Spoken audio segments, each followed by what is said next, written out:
We now begin the townsfolk turn. Quintus is going to start things off, and honestly, I'm going to have him book it over to the rickety farm. He is very close to the ruffian. I could make an attack, but the breaking point, the last one remaining at least as we head down the health track for the ruffian, is in the 4th position, which is 2 hit points away. So before I do anything that might do additional damage, I'm going to go ahead and try to get myself as far away from the ruffian as possible, and maybe the rickety farm can help us depending on how the die roll goes. Quintus has 5 movement. He'll use 2 to get to the front door. And now while at the front door of the rickety farm, it says, when at the door, 1 mox, and of course he has a ton of mox. His most mox of all the townsfolk. He's got 4, so he'll spend 1 to go ahead and knock for assistance. I'm really hoping this pans out. It'll either be a really good damage hit or a whole bunch of health, or potentially, if I roll really poorly, a 1 to 3, the owner will refuse to answer the door and I'll have to just keep knocking, hoping to get a result. So here we go,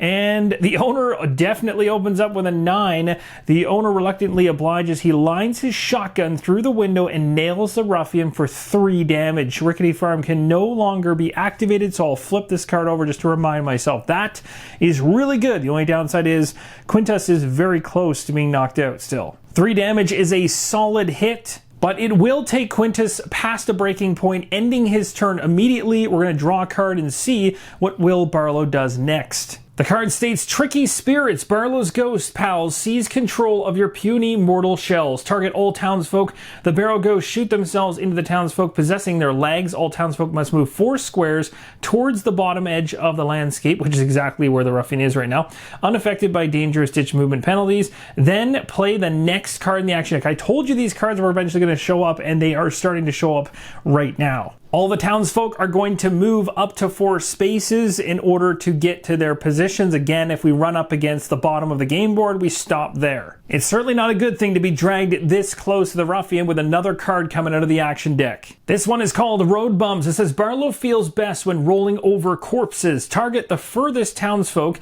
Move towards the target. If Barlow collided with any townsfolk during the movement, he restores 2 HP. Play the next card in the action deck. Oh my. The furthest townsfolk is easy. It's Quintus and Granny, and they're both side by side. So this isn't going to matter much because the ruffian's going to head over there and collide with them anyway. And when he does that, he's going to push Granny, who can move, right to the front door of the rickety farmhouse.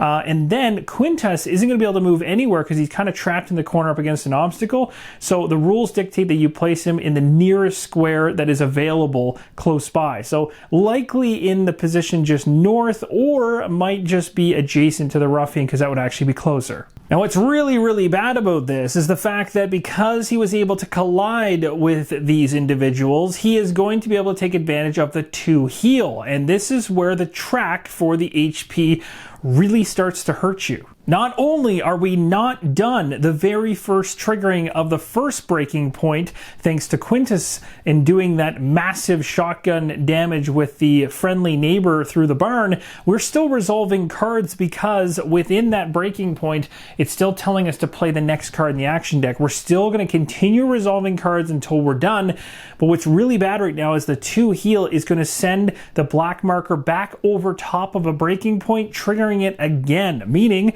as soon as we're done with the action cards, we're going to be going and drawing another one. And if there are more calls to draw more cards, this could really tailspin for us. So even though we got that awesome shotgun through the window against the ruffian for 3 damage, the 2 healing is going to bring it up to 5. We cross another breaking point. We'll be resolving that breaking point momentarily. Let's continue with the first one, which is still telling us to pull cards.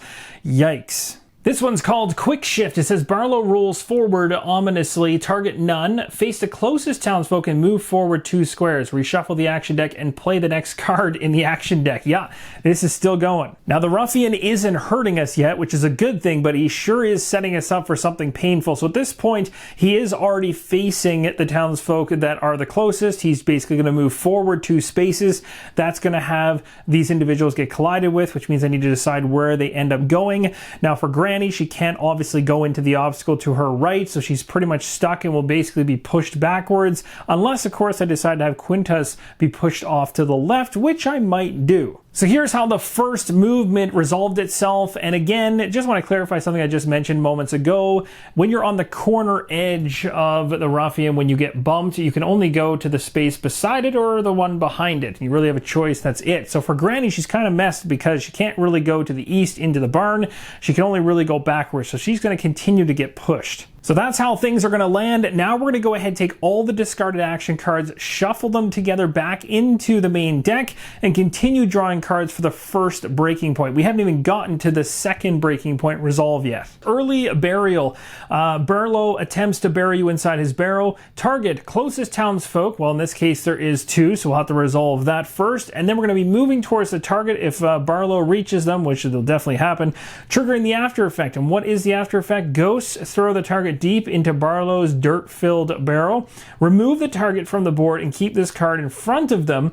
At the start of your turn, roll 1 to 5. Oh my gosh, so we're going to be rolling basically at the beginning of the turn to try to get out of there, and I imagine there's some bad things that can happen while we're inside of it. Oh my gosh. Well, it's time to determine who is going inside of the wheelbarrow. I'm a little bit concerned here. Quintus will roll first, and then Granny will roll. Lowest roll ends up inside. Quintus gets a 5, a very average roll, and Granny lands a 3. Granny is going into the wheelbarrow. Now it's worth mentioning the card states to move towards the target, and if Barlow reaches them, then trigger the after effect. Barlow's right beside her, and she was already the closest townsfolk resolved, so he's not moving anywhere. He's literally just throwing her into the wheelbarrow. Just like that, Granny has been removed from the game board. For now, I placed the miniature as well as the card as it stated on her player board. We'll resolve this when her turn comes around. We're not done yet. That was the end of the first breaking point resolve, and now we're going into the second breaking point resolve for when Barlow healed himself. So here we go. This one is called Soul Control. Stop hitting yourself. Stop hitting yourself. Target the townsfolk with the lowest mox. Well, that's definitely not going to be Quintus. That is going to be Henlo at 2. Move forward 3 squares, then trigger the after effect. The after effect says a barrel ghost leaps into the target, controlling them from within, and we're going to be rolling to find out what happens. Knowing that Henlo is the target, the Ruffian's going to turn to face Henlo, and then it's going to move 3 spaces fully, which is going to push Quintus out of the way, potentially, depending on where I choose to put him, either 1 space to the west or 1 space south. And he's going to continue moving, and he's going to go until he resolves 3 movement, hitting Henlo and colliding with him. And again, I could choose to move Henlo 1 space to the west or 1 space to the north. Now at this point, we need to roll on a table as it states on Soul Control. So we're going to do exactly that and find out what happens here, because the after effect is definitely triggering. So we got ourselves, oh my gosh, we got ourselves a crit, which we actually haven't had happen in a regular moment when a crit would actually have us roll on a separate table. I want to see that when I'm actually making an attack. It hasn't happened yet, and I can explain to you the reference card that's used for that. But in this case, we're just rolling to see the value, which in this case is a 10. So it's 8+ based on the card. You can't control your feet. Move 5 squares towards the bottom edge of the landscape, unaffected by dangerous ditch movement penalties. So that's actually not that bad. Basically just going to send Henlo running. Now the wording states you're going to move the target 5 spaces towards the bottom of the board. So in this case, I can't go straight south because I'd be running into a Ruffian, and you can't go through a Ruffian as a townsfolk, but I can go around it. So I'll be stepping to the side and then going through the rest of the movement 4 to move towards the bottom of the game board. So long story short, Henlo has no idea what he's doing. He's possessed by ghosts, and he's running all around the place. Now the good news is we now resume the general townsfolk turn order, which has us back at Henlo. So even though Henlo was running around like a nutcase, he now is ready to do something hopefully positive. The only thing that's kind of brutal about this is, remember, we healed back over a breaking point. So if I do even just 1 point of damage, dropping from a 5 to a 4, we trigger another breaking point. That's why sometimes, like earlier in the playthrough, I was able to get past 2 other breaking points without having the healing go back over and have to deal with this back and forth situation. But if you get the timing nastily, like what just happened right now, you could have to deal with the same breaking point multiple times, which can be very, very bad, especially when you're trying to take out a Ruffian at the very end of this battle. And I'm really hoping I can hold out, because it's looking pretty painful in the near future. I think fortune favors the bold, so I'm going to go ahead and use my most powerful weapon on Henlo, because if I do want to get past that breaking point, I want to get as more damage so I can get as far away from it as possible from it triggering again, knowing that it's going to no matter what I do right now. But this one's a 2 damage, so that will get us from 5 down to 3 if I can land it. He has a -1 accuracy out of the gates, which is not the best, and we definitely do not want to whiff on this one and roll a natural 1. That would be really bad. So here we go. Hopefully this is going to be a positive. We basically need a 7 or higher to nail him. Oh, right on the money. That's awesome. So 2 damage will drop him from 5 down to 3. We go over another breaking point that stops Henlo's turn in his tracks, and we go ahead and resolve another action card for Will Barlow. Now, one thing I had forgotten to do, which I need to do in order to make this attack, is to use some of his movement, and Henlo has a ton to get beside or adjacent to the Ruffian. That was my original intent, but I got a little bit too excited. So we're going to go ahead and move Henlo 2 spaces to be adjacent to the Ruffian. And there we go. That's where I should have been when I made the attack. Just a slip on my part. Let's go ahead, drop the Ruffian's health down by 2, and find out what kind of pain is coming our way, because we are really close. Now, luckily, Quintus is on an angle, which could be a good thing for him, being that he only has 1 health. So hopefully this works out for us. The Ruffian health is dropping from 5 down to 3, cresting over a breaking point. We're getting so close to landing the final blow on this very first, and what has been told to us inside of the game is a chump Ruffian, and already I'm feeling like this thing could be some trouble, so hopefully we can get him down to 0 really quick. The breaking point triggers mud soaked. It says Barlow encases you in a thick layer of mud. Target the closest townsfolk, and in this case, because Quintus is technically 2 spaces away on a diagonal, it's going to be Henlo, and this is perfect because I really didn't want to see Quintus take any more potential hits.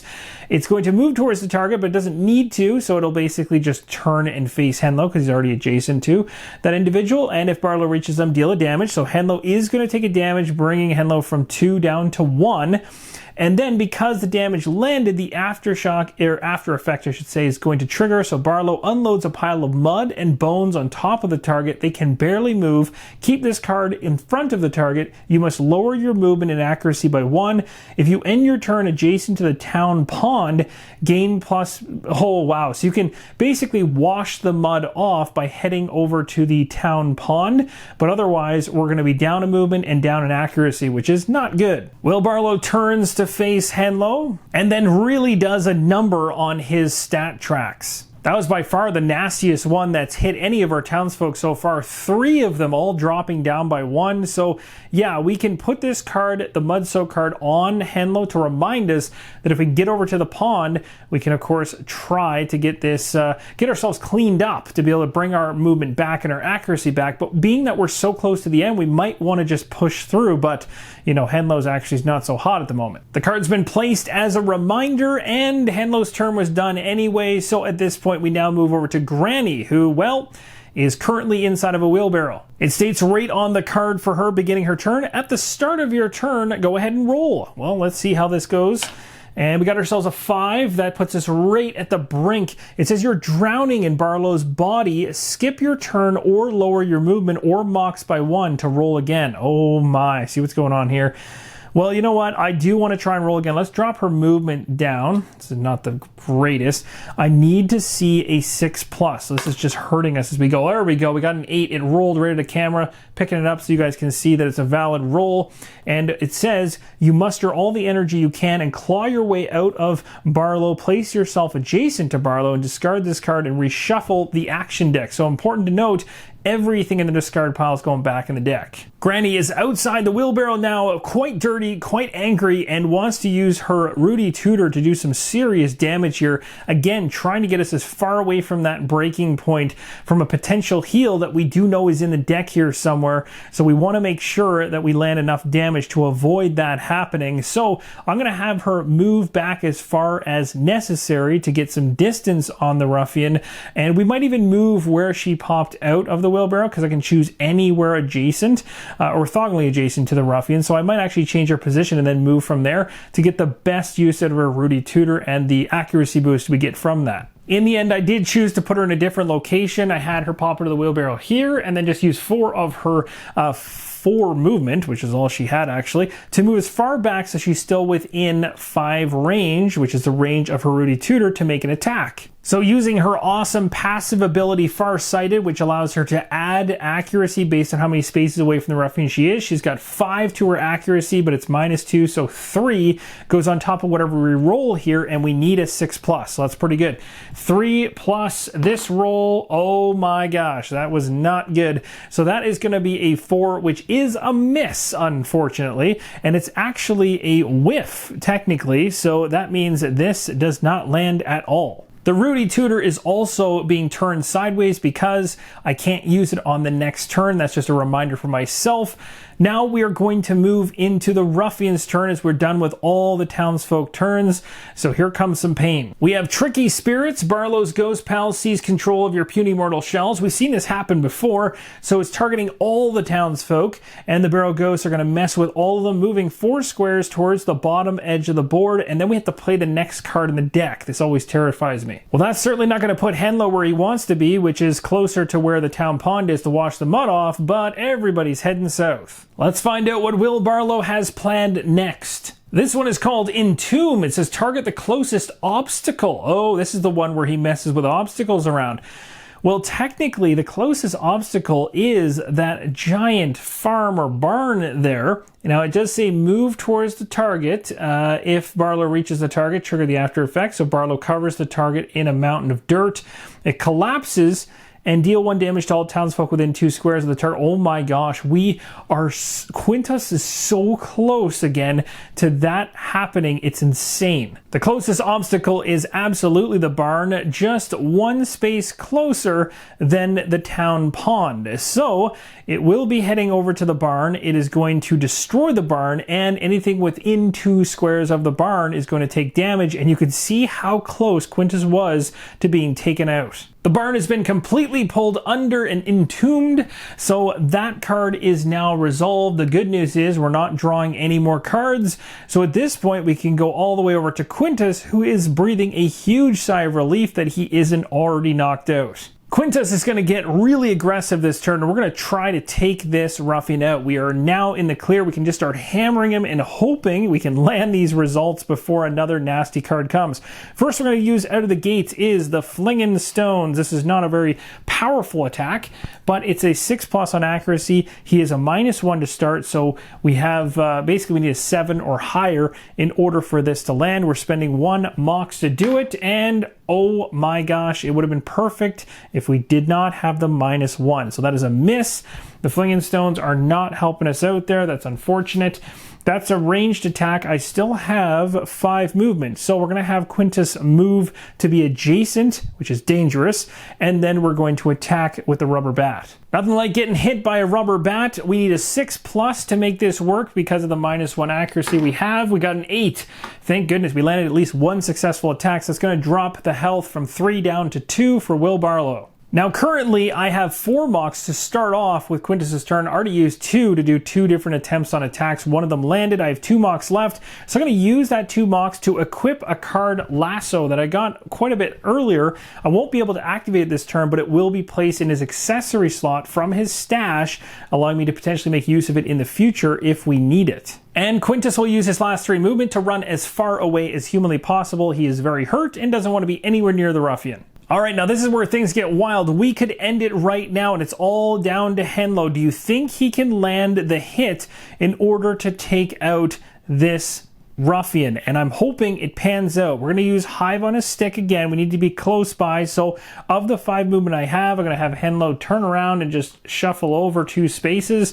We're going to grab the Hive on a stick card, and we're going to roll. It's a -2, though, for this roll. So that's not good odds at all. And there's nothing I can really do to make that better.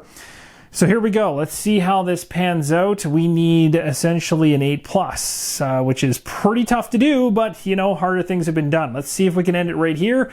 Otherwise, actually, if we fail on this roll, just to think about this, we have no more mox to spend, so then it would be on Granny, and Granny only has the ability to do 1 oh, actually, you know what? This could be a really dumb...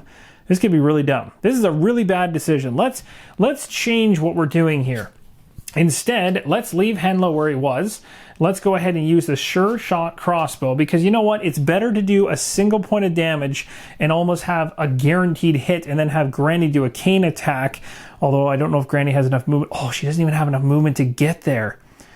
Oh, this is going to be so hard. Well, let's stick with the sure shot anyway, because I don't feel so good about the hive on a stick odds. I just don't think it's a good idea with him being caked in mud and all that other stuff affecting his accuracy. So let's go with this. I mean, this is basically, what is it, -2. And so essentially we need a 3+ to make this land for 1 damage. We got a 6, so that is going to do a point of damage, bringing the Ruffian down to 1. And that is good for me. I'm quite happy with that. Now, is there anything else I can do with Henlo? I'm going to have Henlo use all movement available at 5 in order to get to this position, getting closer and closer to the pond so he can wash himself, get his accuracy up, and also get a little bit of movement back. Granny only has 4 movement, 2 moxie.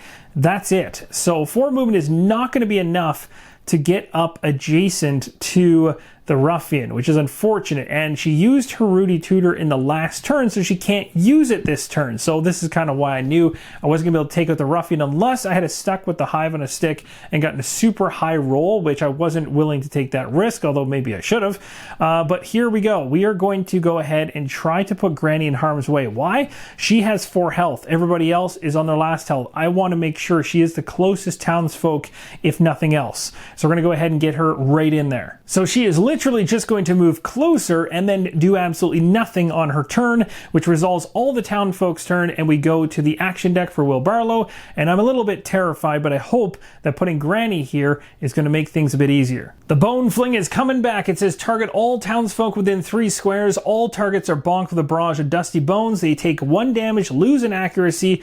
We face Barlow towards the bottom edge of the landscape and move him forward. The great news is that Quintus is outside of the range of this attack, so it's not going to hurt him and take him out, but Henlo is within the range, and so is Granny. Both of them taking a point of damage, so poor Henlo is getting knocked out. So as you can see, a point of damage for Granny. We're also on the final health for the Ruffian, and we now need to talk about being knocked out because, well, Henlo is no longer a part of the battle. When you get knocked out in Townsfolk Tussle, it's when your HP goes below 1, so right off the track essentially. They're knocked out and removed from the board, which Henlo is now, and this knocked out townsfolk will still receive coins if the Ruffian is defeated, but is not eligible to receive the Ruffian loot, regardless of how many feats that Henlo has accomplished this round. Now, as long as 1 fellow townsfolk survives the fight overall, all the townsfolk are restored back to full health at the beginning of the next town phase. So we just need to keep everybody up in the health department. It's also worth noting that the bone flinging actually impacted Granny's accuracy as well, which has now dropped down to -3. Well, this is kind of interesting because I never actually assumed that Quintus might be the individual to take out the Ruffian, being that he had been so low on health to start out this video, but might be able to pull this off right now.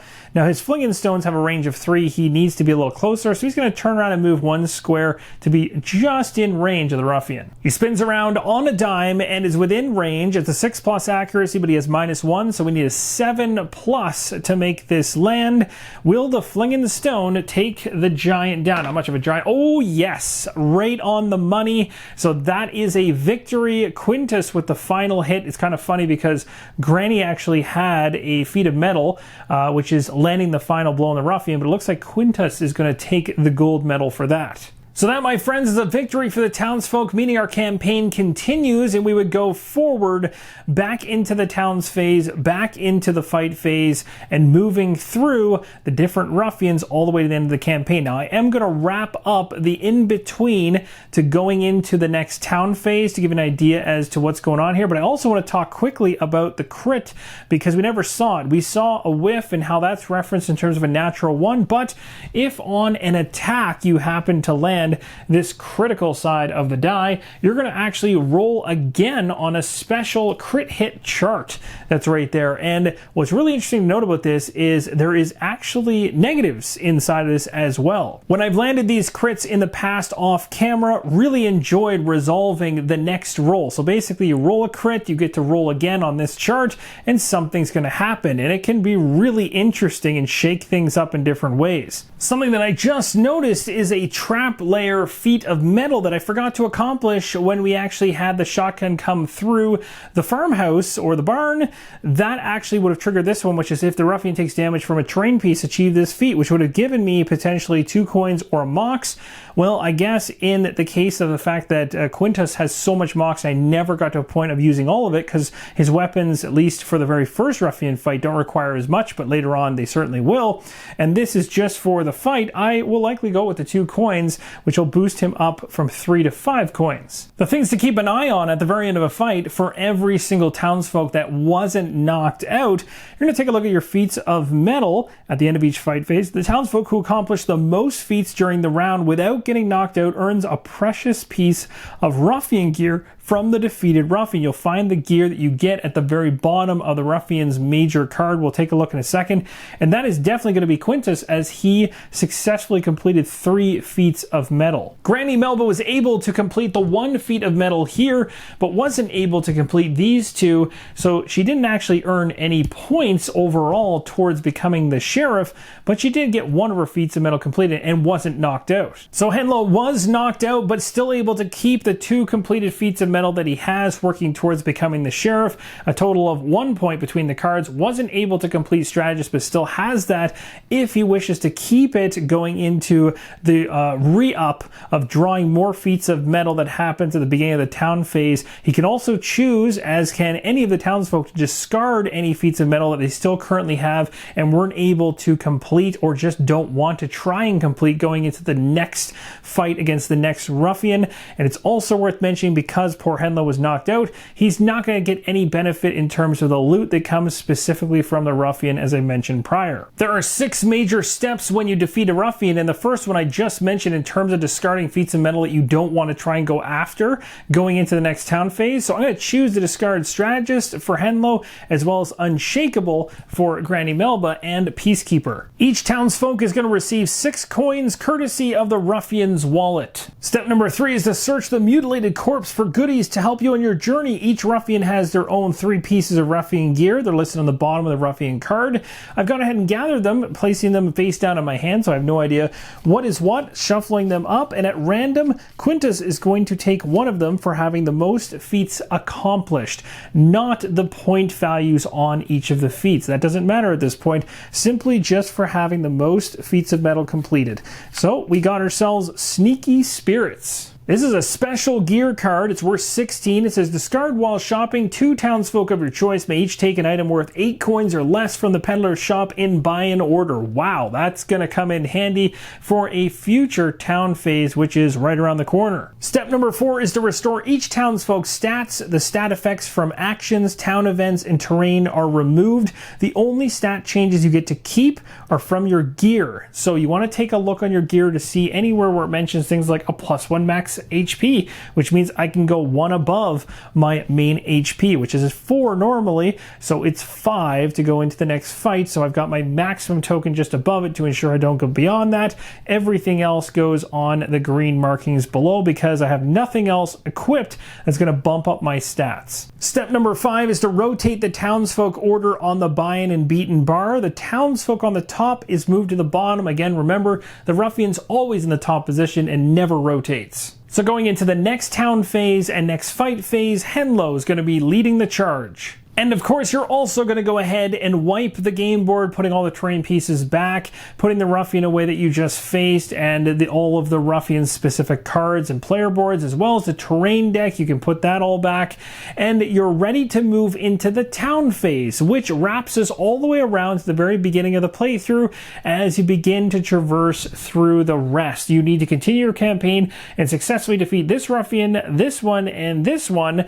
And again, sometimes you're going to go into those not knowing what it was. When I played here on camera, I was able to get a sneak peek as to what ruffian was coming up, but if I went through the town phase right now, I may not know who's coming my way next. It might be harder to prepare for what's coming next. Also remember, each of these ruffians has tiers to them in terms of additional abilities that will layer onto them. The further into the campaign you go, they become stronger and stronger, and each one of them also has a unique final fight going on as well. So so it really changes up the variability. Really hope this helps you make an informed decision on Townsfolk Tussle. It is making a return to crowdfunding in some form or fashion in the future with an expansion. Hopefully this video series helps you make an informed decision on it. Thank you guys so much for watching, and as always, keep on rolling solo.